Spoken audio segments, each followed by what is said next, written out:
So, morning everyone. I've just hit record, so there might be a few people joining us. I appreciate it's lunchtime, everyone's grabbing their lunch. If you don't know, my name's Hannah Shepherd, and I am the philanthropy consultant at Money Tree Fundraising. I guess you're going to ask me, what does that mean? So that is a variety of things. I work with some brilliant and wonderful charities across the sector.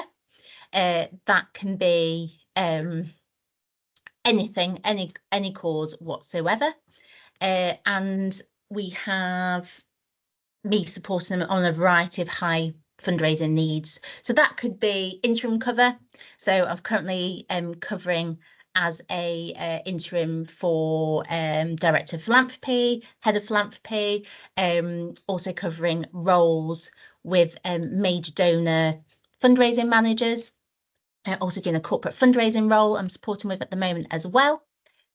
I also do evaluating existing major donor programs, building ones from scratch. That might be just helping organisations build pipelines as well.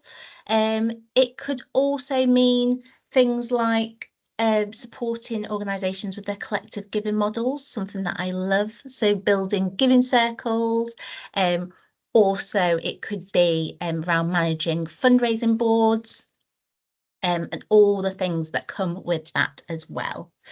And yeah, I'll be honest, sometimes that's me a couple of days a week. That could be me in an organisation a couple of months, for a couple of months, or it could be me there for a year or so. I haven't done that one yet. However, we do have clients with Money Tree Fundraising that are with us for years. So thank you for everyone that's joined up today. I hope my screen is viewing as it should be, which is great. Shout if it's not. I guess, as usual, these are just really informal chats for us to kind of talk about what's really important for us at the moment. Some of our queries, things that are really topical. So I'm going to aim to kind of stick to about 50 minutes. And then, we'll carry on as we go. So feel free, like you have started, to introduce yourself into the chat of who you are. Yeah, just enjoy and see how you get on. First thing I want to kick off with today really was well-being. So I kind of said to a few of you just before I hit record that I am massively struggling with the changing of the seasons. I am not enjoying the winter months. I think it's also really important that we all acknowledge that we're kind of in that Q3 or maybe Q4 period for some organisations. The pressure is on for some of us. I'm sure there are conversations going on at the moment. And yeah, the sector is shifting a lot. There's lots of changes, lots of shifts. So I'll be honest, one of my biggest things for well-being at the moment is really looking at making sure I take breaks regularly. I sometimes skip lunch breaks. I notice that's when I really dip. I also notice as well, like if I'm not doing stuff for me outside of work. So apologies, those that already know or don't know, I'm a massive netball addict. So if I'm not able to get on the netball court or pick up my whistle and umpire at least once a week, I kind of get a bit of the blues. But yeah, what else is everyone else doing to kind of get them through the changing of the seasons or the pressures and demands of like Q3 or Q4? Anyone got anything they'd like to share? Go on, Vicky. Oh, Vicky, you're on mute. How's that happened? Oh no, Vicky's got a great question, a great suggestion, and she's on mute. And I don't know because she's unmuted herself. Let me have a look. Have I? Oh, Vicky, I can't see you. I can't hear you. Sorry, I can see you but can't hear you. Do you want to try and put in the chat and we'll see what's happened? Is there anyone else that wants to try? And also might prove to me that I haven't muted you all by mistake. Happy to try. Oh, thanks, Miriam. Yeah, so for me, it's yeah, about moving. So I go for runs and I also do some strength training at the gym. So this really helps me a lot. It's good. Yeah, I think it is. A lot of it, I think, is movement, isn't it? I bet if you're like me, like you sit a lot in our desks, don't we? We're at meetings, we do a lot of Teams calls. Um, I definitely have some of my better ideas when I'm on the move. So that's great. Charlotte, did you want to add something to that as well? Yeah, thank you. Very similar in terms of movement. So I went to my first gym class in about 3 years since pre-baby the other day at 6 a.m. no less, Oh and that my really helped. So goodness. I'm trying to get that into my routine. We'll see how that goes. And then I think in terms of kind of the pressure, we're definitely feeling the pressure before year end. Our financial year is calendar year, so we've got a lot to raise before end of December.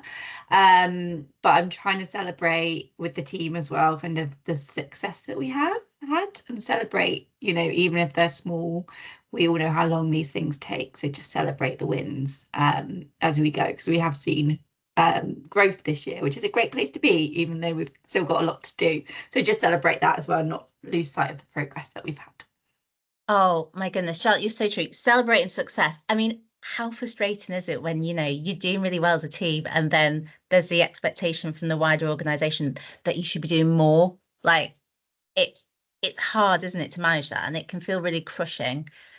I find it quite challenging as a manager and as a leader of teams, um, shouldering that, trying to not pass that back down to the team to get them demotivated, but also not allowing everyone to feel really complacent that we're in a really good space and it'll all be fine if we don't, continue what we're doing. So yeah, it's tough, isn't it? I find this part of the year really challenging because we're in Q3 or four, depending if you finish at the end of this calendar year. And yeah, there is an expectation as well. And especially because sometimes our summer months go really quiet in major donor fundraising. People have their holidays or they don't want to meet, or, as a team, we want to take our holidays, right? So it can be really challenging to manage. So thank you, Charlotte, for sharing that. I am loving these people that do the early mornings, especially with small people in their lives. I wish I could do that. I don't manage it at all with my small people, I mean, I've only done it unfortunately. once, Hannah, so see you Well, next time. once is something, isn't it? What's that phrase? Once and then it kind of make it into a habit. Yeah, But yeah, definitely. how did you manage it, by the way? I'm just so curious. Do you just force yourself to get up and go? Yeah, I mean, I did. As I say, I'm hoping I will do it more. But it was about the third time of trying.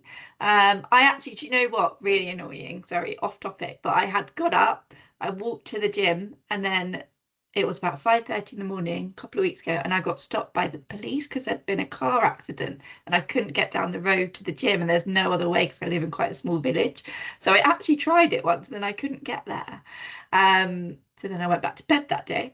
And then the next week I tried again and I did get there. And I just set my alarm. I went to bed early. I think I was in bed by about 9 o'clock. And just managed it. But yeah, we'll see. Obviously, like you That's say, it depends on little amazing. people and if he wakes up or not, if I can sneak out without waking him up. Yes, yes, I feel like that is my challenge as well. Although, as Vicky said, she's trying to get into the evening. So personally, I find evenings better Yeah. for getting out to do exercise because I kind of see it as dead time once they've gone to bed, if they've gone to bed. If they've gone, yeah, They've that's gone to my bed. problem. Um, but it's hard, isn't it? I also think, especially when we're really busy in this kind of bit of like trying to look after ourselves, is finishing work on time. I mean, I don't know if anyone else finds that, the benefits of more flexible hybrid working or just working in general is that it can stretch on longer. And we're probably not as, I can hold my hands up and say, I'm not as militant at being like, right, I finished for the day, laptop down, let me go out, let me go and get some time back. But I think with the change of seasons, with the clocks going back in a couple of weeks, yeah, it's really important we kind of make sure that work fits into a chunk of our life, but doesn't take over our lives. Yeah, that is true. And I guess I probably want to make a little mention as well, prior to start off this call, that as I mentioned before, the sector is changing. I know that there are loads of discussions around redundancies at the moment. And I don't know if some of you are feeling it or you might not be. I just want to be really open in this chat that it's not something that is openly discussed, I don't think.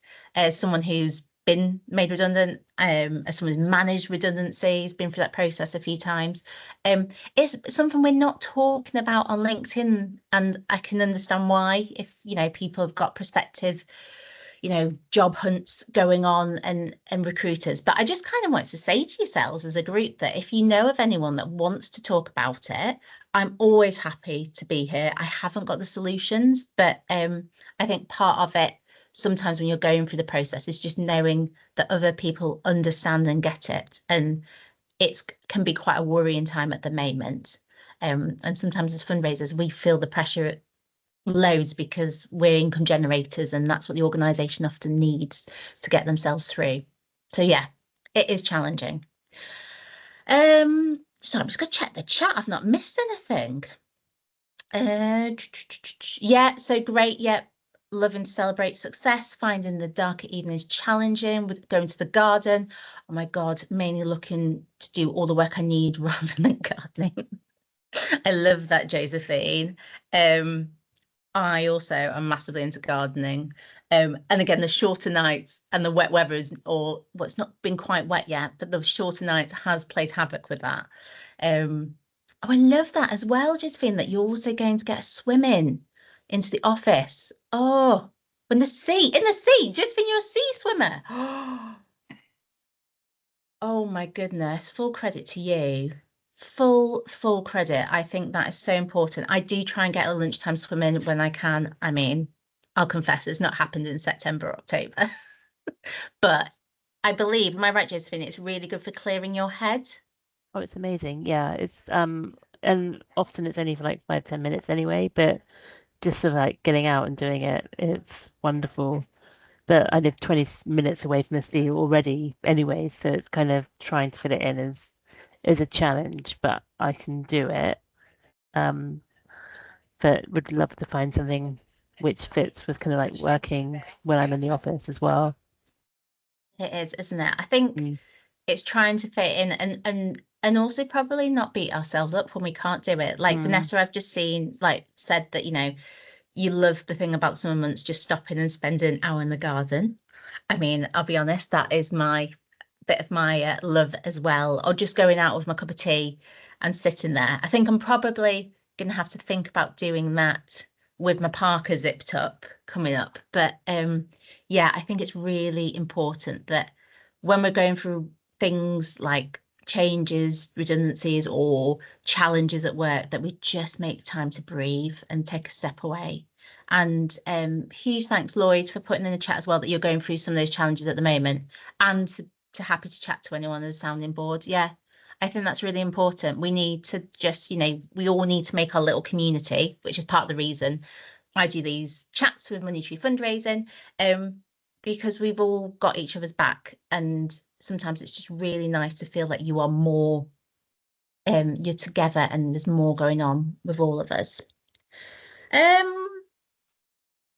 guess I probably was going to go on to probably the question that was submitted to, well, one of the questions that was submitted to me in the last couple of weeks, which was around engagement and cultivation. So someone submitted me a question to say, how can I, hold on, let me read out properly. How can I meaningfully engage major donors, especially prospective donors? And I don't know, I'm going to open up the floor. Has anyone got any ideas they'd like to start with? Like they think they've done really well, or, successes they'd like to share? Okay, I'll start and I'll think about it. Oh no, Charlotte, gosh, you Sorry, hit you me to it again. You go. No, well, no, your hand slipped. Your hand has gone up. Go on. What would you like to share with us? So from our side, we've got quite a big events portfolio. So I'm head of philanthropy at Leukemia UK, which is a relatively small charity. We're quite lucky or unlucky, I say sometimes, we inherited quite a big special event, which is called Who's Cooking Dinner, which is at the Dorchester every year, and it's basically 20 Michelin star chefs coming together, and they each cook a different menu for a different table, and guests only find out who's cooking for them on the night. It's really amazing. It's been going 26 years. And it's good in terms of a fundraiser. It's got good ROI, but actually, because we're so early on in terms of philanthropy and major donor fundraising, in the last 2 years, we've really focused on using that to build our pipelines more, because otherwise it was, but I'm sure everyone here knows how much goes into special events like that, and they can be very resource intensive and draining if you don't maximize that.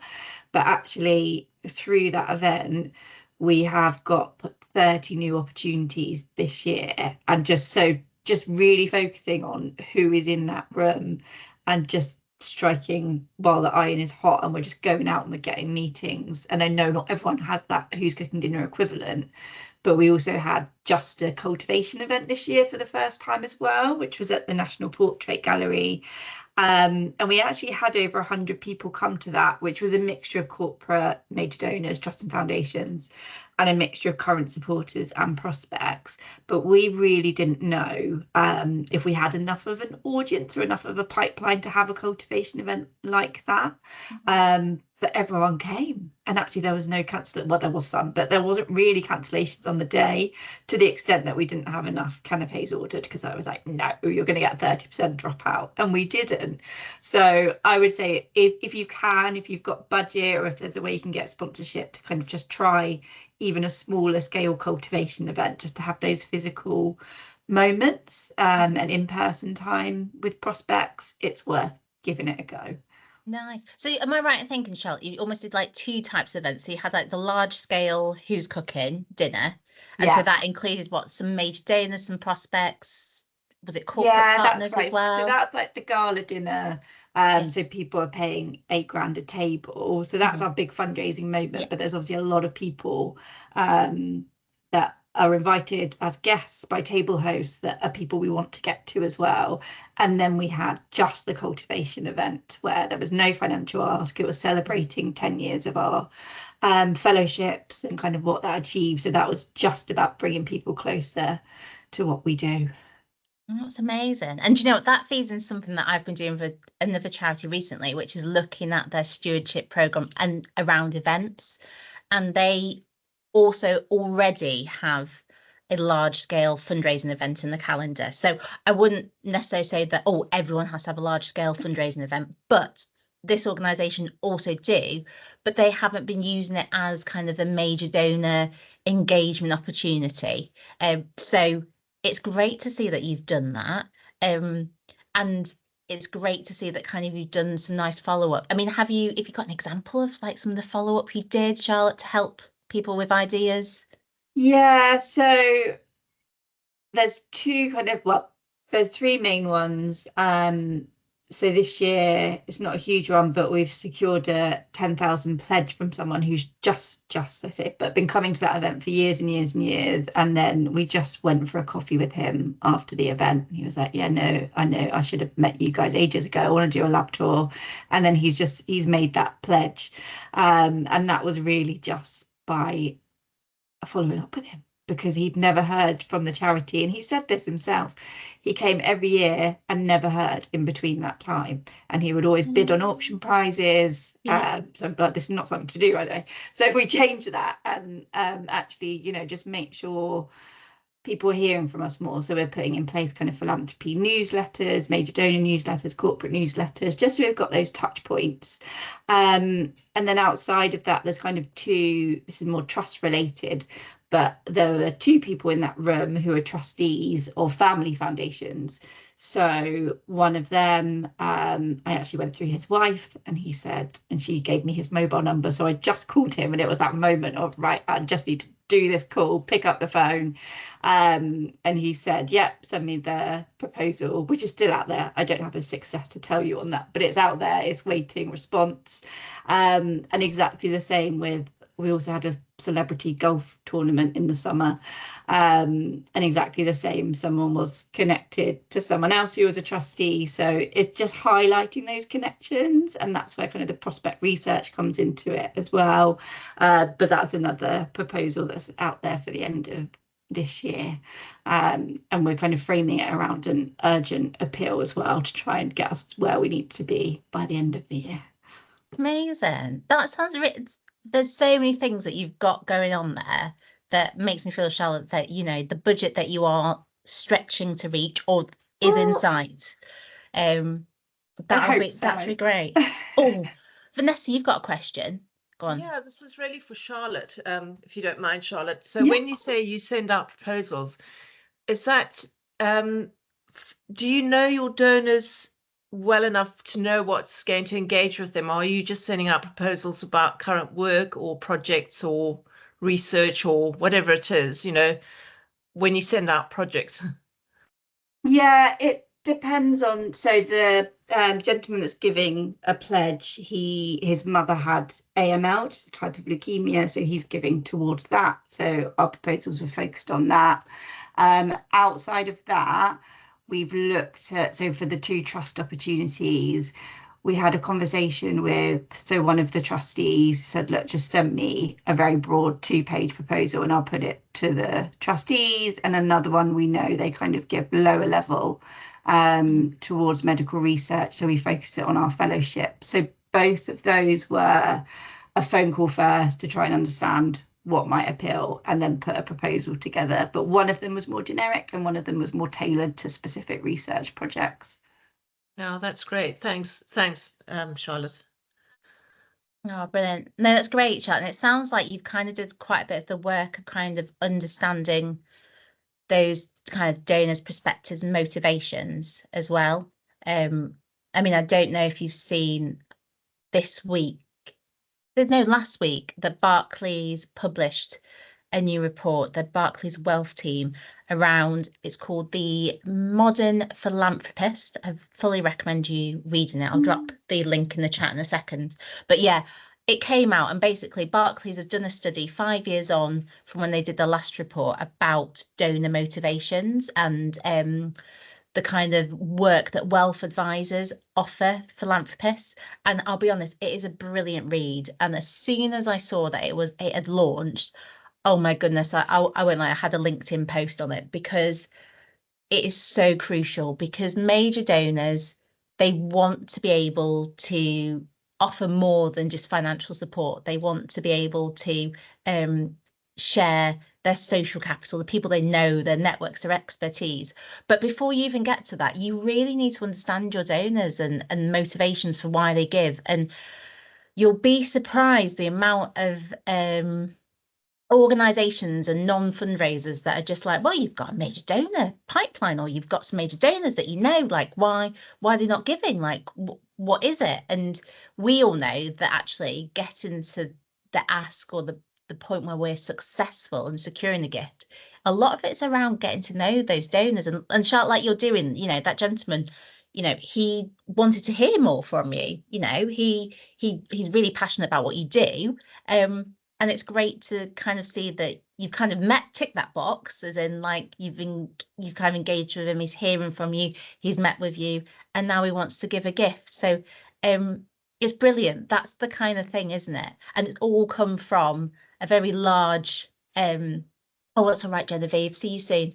It's obviously come from some of the large scale events or events that have been put in the organisation that have given you an in as well. So yeah, I must admit, if you have pre-existing events that you can piggy on the back of, I mean, I don't know, Charlotte, whether you have to deliver them with your team, the events, or you support them. Yeah, is that the case? Well, we've got a special events manager and a special events officer for the first time this year who are brilliant and have delivered 3 events within their probation periods and have done an amazing job. But yeah, obviously I support them to do that. So they're very much Leukemia UK owned events. Yeah, so events can be time consuming, so they're not always possible for everyone to do to introduce major donors to the organisation. So I would, you know, other things that I would say is really kind of getting to engage with people on a smaller level. So there's the usual things suggesting like handwritten notes and handwritten cards, looking back over people who have been supporters for a long time, what they, you know, have they heard from us? Have they heard the latest updates? Have you recently done an impact report or announced a big study? You know, I saw an announcement today from the NSPCC. They're really getting behind the ban for I'm going to call it smacking, but that's it. There may be other physical harm of children. You know, there might be bits like that that your organisation is launching that is just dropping a quick email with a link to a news article that some of your donors or prospective donors would be really keen to hear about. I also saw this week, again on LinkedIn, that somebody from South Africa made a really great point. They said that whilst they would love to be able to send handwritten cards, it just isn't possible because the postal service, I don't know if it's in their part of South Africa or just in general for the whole country, is quite poor. And actually sending a card could take not just days, weeks or months to arrive. I'm not going to say anything about the postal system in the UK because that can happen, but hopefully it's less frequent here. And it got me thinking about oh, thank you, Vanessa. There's no physical post anymore. Right, thank you. So I'm going to say modern technology has taken over in South Africa. So yes, so they said handwritten cards just aren't a thing. We can't do that. And some of you might be thinking about Christmas cards as well coming up.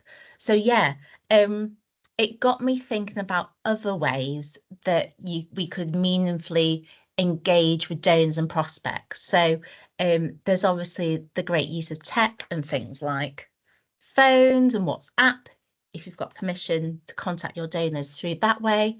So the short kind of video updates, a kind of pictures that you might have on file that you can quickly send over or send on email. I think they're absolutely brilliant for that. But has anyone ever thought of other ways with prospects? So people sometimes that you might be sending this stuff out to and then you don't get a response. Has anyone had any success there?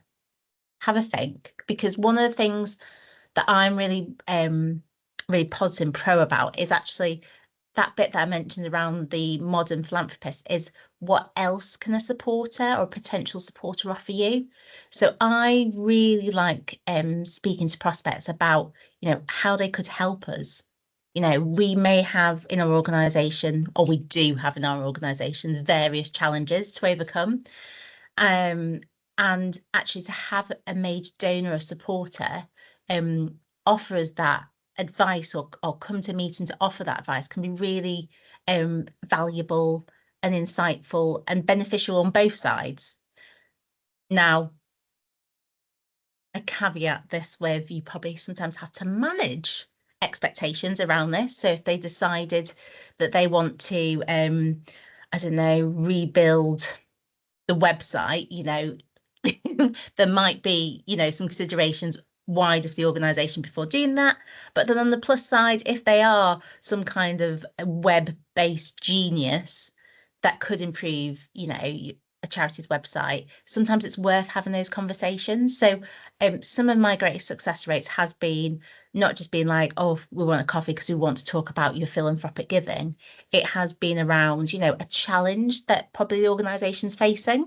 That could be funding. That could be around trying to, you know, bring to life some of the work that we're doing, and just kind of getting that perspective from someone who is either a low-level supporter at the moment who know that's got major donor potential, or a prospect who you think your cause might appeal to. I always think that's a great way to try and engage them, and that can work with corporates as well as individuals. Something did pop up in the chat and I've missed it. I'm so sorry.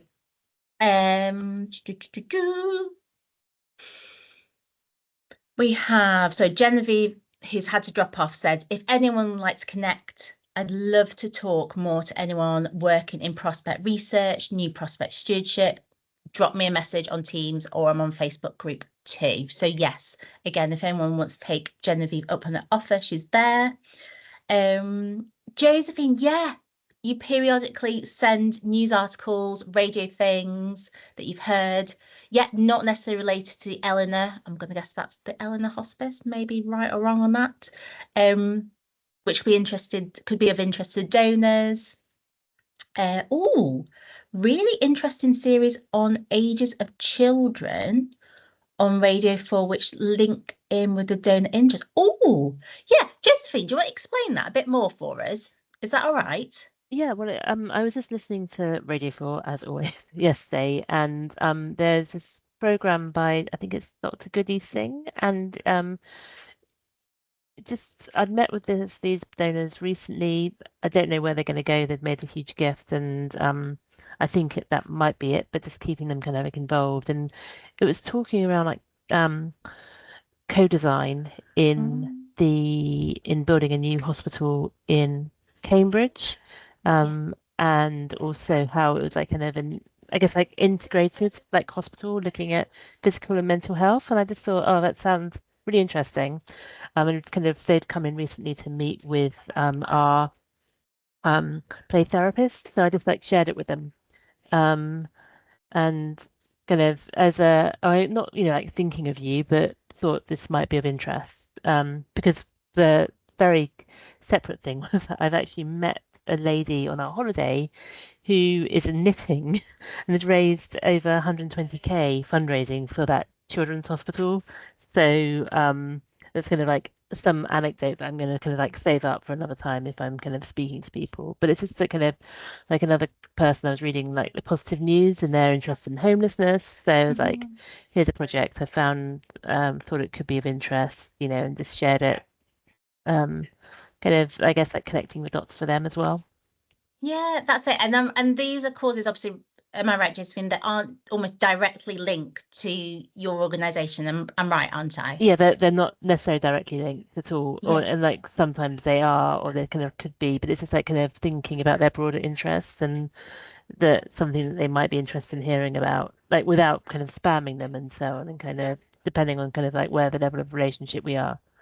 Yeah, and that's brilliant. I think if you have got to a relationship where you know your broader interests for your donor, and you've got that kind of relationship where, like, say, it's not directly linked to your organisation, but you know they're going to love to hear about it.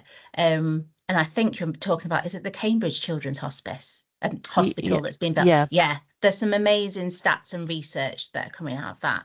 So yeah, if you do work in anything to do with children's health, well-being, end of life care, possibly, like, there is some really great stuff that the team are putting out there as they launch this appeal to build a new children's hospital in Cambridge on what is on the Addenbrooke Hospital Cambridge biomedical site.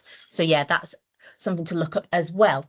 And you also put in your chat, Josephine, that do you add value to these interactions, projects, or can you, when some teams are interested purely in financial value? Oh, go and explain that for me a little bit. Go on. So say, for example, like if you mentioned about like kind of a prospect who actually comes on board and helps the website, that's obviously like a huge monetary value to your organization, even if they provided like consultancy for like a couple of weeks.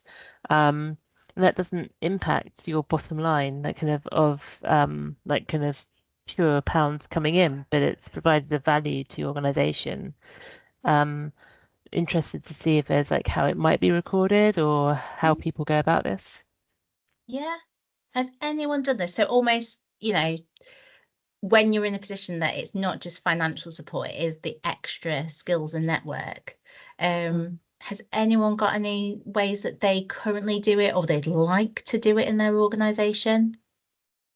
I mean, one way for me, I'm going to go Vanessa, you're quick up there as well. Go on, Vanessa, explain, and I'll chat about mine. I don't want to hog it. I don't know a lot about it, but we have a gifts in kind register. Yeah. So, and it is also a sort of regularity system as well. So you put in there what the value is, and our God, I can't remember what you call it now. Our due diligence team sort of record what's in there and say, yes, that's allowed, go for it, that kind of thing. But there is a register for it. So, and I think it is recognized by the organization, because at least then you can record non-financial gifts. Yeah, absolutely. And you're right. Sometimes to fulfill our due diligence policies as well, I would always advocate having a gift in kind register, and a policy doesn't have to be extensive about what you will and won't accept. Also, there's usually a monetary value as well to protect the organisation and fundraisers and donors. So, you know, we're not at risk of looking like we're taking gifts in kind or personally benefiting from it. But yeah, that's a really good way. Does anyone use any way of recording it on their kind of databases or CRMs at all? Do you do any form of kind of cross referencing? I've forgotten the word I was going to say then. Soft crediting. Does anyone do soft crediting for non-financial gifts at all on their databases? No, I'm going to say no. That is something I've seen as well. Some organisations obviously soft credit income, so it's say the incomes come through a different fundraising stream. Sometimes we credit the major donor for helping us, raise that money. So, for example, I would say, if you've got a major donor who also is a managing director of a corporate, and so the corporate has taken on a challenge and they've raised £50,000 from abseiling down this building, you know, occasionally on databases there are ways that you can soft credit that to that major donor to say that, you know, Mrs. Blogs is the MD of this organisation. Their organisation raised 50k. That's a nice way to track it, to show that there is extra monetary value to that relationship, and that also, you know, it's a major donor team. We're not siloing ourselves. We're working and collaborating across high value fundraising, which is great. Also, what's in the chat? I've missed a bit as well. Charlotte, you put, I think, also matching who reaches out. So that's going back to our previous point. Who also matching who reaches out. So I might reach out to a new prospect and never hear back. But if our chief exec does or chair, they'll come back, yes, and using those chair, trustees, senior management as much as possible, as you say, in the nicest way. Because sometimes titles motivate people to get in touch. And as much as we'd love it to always be us in some cases, it is the senior leaders that make those things happen. And I'm jumping back to that soft crediting conversation we're just having. Josephine, you say you'll seek our policy out. That's a good reminder. Think we do record it on DonorFlex somehow, but not completely up to speed. Also making me think if I should be using soft credits more already. I think it's really helpful. Sometimes, particularly when we work in high value fundraising, where gifts can take quite a long time to come in, so an individual major gift, sometimes in that journey, you know, there is that offer to get their company to do some corporate fundraising for us. You know, there is those introductions to other people who then go on to make a gift before that person. All of this, I think, is really important to capture, because when you're asked by your line managers or your senior leaders to kind of explain the activity that is fundraising, that is getting you towards your target, all of this is really important. And you've probably all heard this before, but, you know, high value fundraising or fundraising in general is everyone in the organization's kind of role. You know, everyone supports that to get where you need to be. So back to Charlotte's point, it is, you know, you really do need the buy-in of your senior management leaders, that they'll send an email. I mean, you might have crafted it, but send that email and that offer to meet with that, you know, potential donor. It's about, you know, have you got on your senior management board, are they meeting with people of high net worth in their personal, professional lives? Are they feeding that back to you?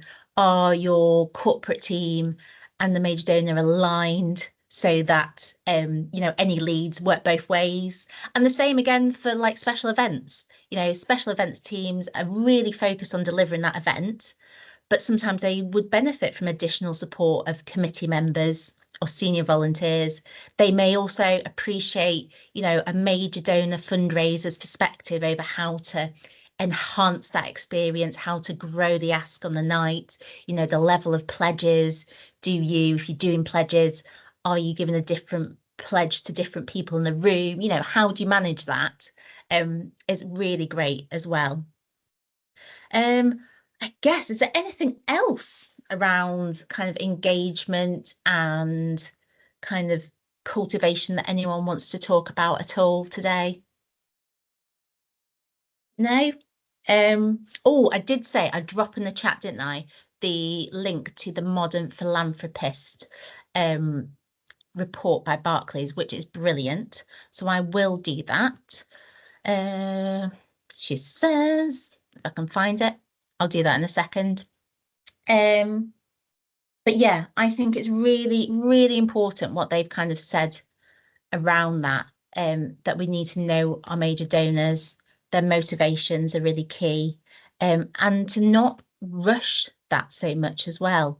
And it's hard, I get it, it's really hard when budgets are tight and when there's a pressure to raise income.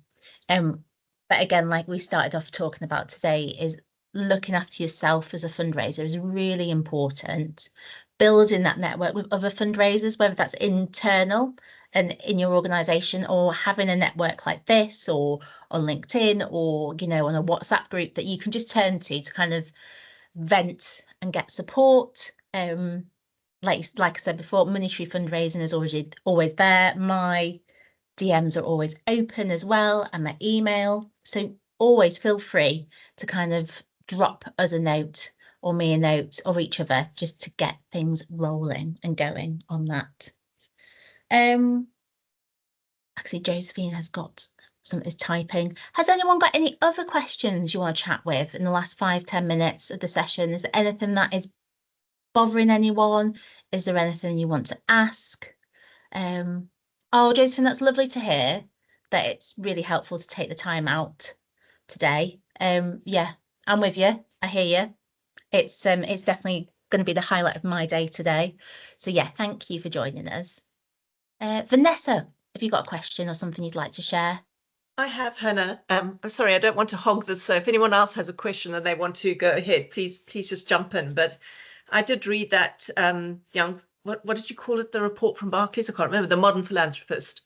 I am reading it, but I'm also looking in our charity to try and engage sort of younger philanthropists, just because of the age of our charity versus the age of other military charities, and that space is really crowded.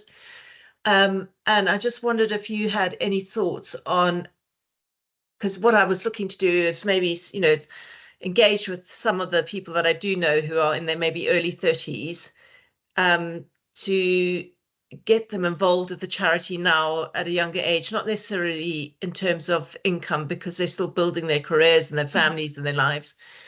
But I wondered if that was almost too late, because they would have already had access to other trustees or whatever it is. It's a question, really. I don't really know, and I just wondered if you had any perspective, or if anyone else on the call has a perspective about it. You know, I feel like they've got to sort of be established in their careers, or you know, on a career trajectory, rather than just coming straight out of uni, for example. But I don't know if that's almost missing the boat. So, am I right in thinking, Vanessa, you're looking at how you can grow like your younger supporters with an idea that they might become future major donors, or they are already got potential? Yeah, just engaging them now, you know, so that if in the future they come into wealth, or they're part of that, you know, great wealth transference that we keep hearing about, that we're one of their, you know, favoured veteran military charities. Yeah, I mean, you can't start early enough, if I'm really honest. I would say this is a perfect example of, you know, going out to prospects and asking them for a bit of support. So one, if I'm really honest, I see some really good charities that have got quite strong, say, community or regional based fundraising, for example, and they want to uplift and put a major donor program in place, they are already doing the basics of a major donor program. Quite a lot of the time, they just need the structure and the foundations to lift it up. And that's because they've got really good relationship management with their supporters already. And Vanessa, your scenario sounds like you've got a dilemma. You kind of know some people who are in the age bracket that you would like to become more prolific supporters of the organisation. I think it's worth reaching out to them and saying, hey, we're looking to grow our supporter base in this area. Not saying that you're looking at them to be potential major donors of the future, but how it'd be great to get your insight and feedback on, how do you perceive our organisation? How did you hear of us? What would motivate you to support us? And what do you think maybe would motivate your peers? Am I assuming, Vanessa, you're in like a military support charity? Is that right? I should know this. So we support veterans, but we're fairly new kids on the block compared to other military established charities. For example, Royal British Legion or SAFA. So I mean, there are challenges within that. And I do know a few younger potential donors. Some are earning a lot more than others, and some of them are giving, but through family trusts. So not directly themselves yet. Yeah. I mean, I would say go out and speak to them. If they're giving through a family trust, there is a personal motivation for why that trust is supporting you. So if that relationship sits with you or it sits with a trust fundraising colleague, have a discussion about, could you do a meeting to talk to them about their motivations for supporting, with the idea that you're trying to grow more supporters in this area. I mean, I think you've got a brilliant opportunity. That's not to knock any of the longer established kind of military and veterans charities. I think, you're younger in age. There might be things in a niche that you're delivering that they aren't. You might have a brand that appeals maybe to younger veterans. And I can speak from experience, military veterans aren't all old like I used to think. They are young. People leave the military early stages of their careers, mid-careers, and the support that they needs to feel relevant for them, doesn't it? Absolutely. So I would say it's a great opportunity to just do a bit of finding out about them. A bit of research. That's just great. Chat, some coffee, some calls. Be really open that this is an area you want to grow, and you will be surprised at who they might be able to introduce you to. Listen.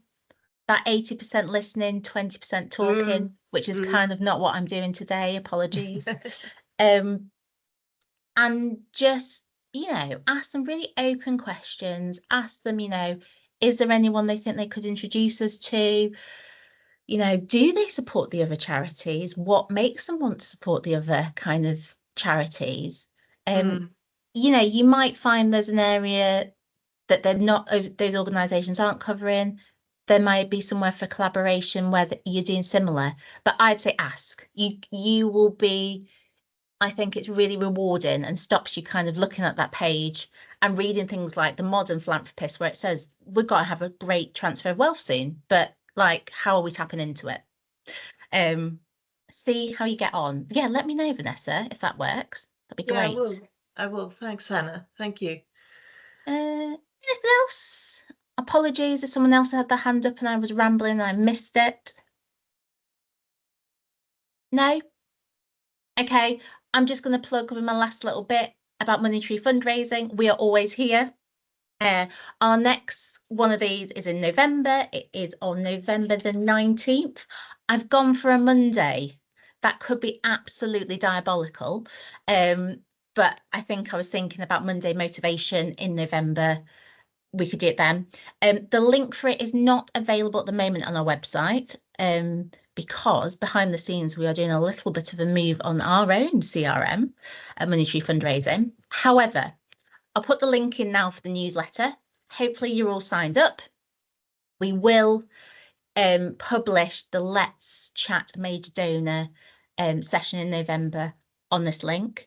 I will also shove it on my LinkedIn page as well. thank you for coming. You've really brightened up my day. Hope that helps. And by all means, please stay in touch, ask questions. Genevieve's offer was out there about prospecting. Yeah, just give us a shout. And if you are ever stuck as an organisation or a team and you need some, I don't know, interim cover for a job vacancy, or looking at your pipeline, stuck with, some really challenging conversations with senior volunteers and major donors, feel free to give us a call. I'm always happy to help. And if it's not me, it's one of the brilliant team that can also support through your challenges. So thank you, everyone. And hopefully I'll see you next time. Enjoy your lunch and the rest of your day.